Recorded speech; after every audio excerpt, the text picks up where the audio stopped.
Hi, my name's Lucy Ross-Browne, osteopath, and I'm going to share with you my 3 favourite handholds for effective burping of babies. So with burping, the biggest thing to remember is you've got to keep them nice and upright. Bubbles can only go in a straight line, so don't let them get slumped. From a seated position like this, you can support their heads at the front just with the hand up under their neck there, and then you can just introduce a small left to right, slight tip back, slight tip forward.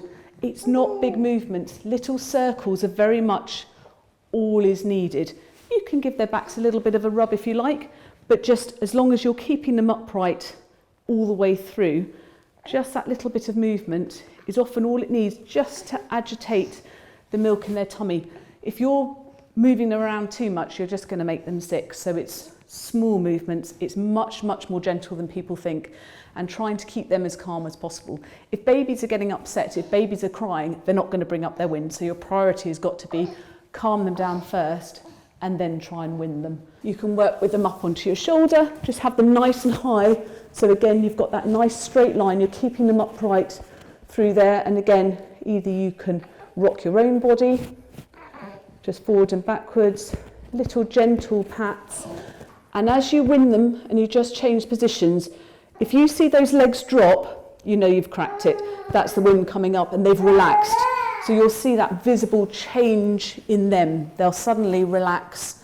If baby's a real guzzler or they've got a poor suck, swallow, feed reflex or a bad latch, they're likely that they've potentially swallowed more air and they'll just need a bit more winding.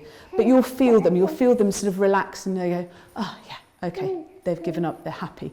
When they're tense, just keep going, but take your time. Sometimes it doesn't happen immediately and you just need to go, okay, we'll change their nappy, we'll move around, we'll try again in a bit. This is another alternative burping position. Baby is nice and upright. They're completely against me, so they're nicely supported. I can now just add a tip, left, right, front, back. Even just the action of walking and moving around can be enough. But it's a nice one to be able to interchange with sitting over your shoulder, and sometimes just that change in position really does help bring up the wind.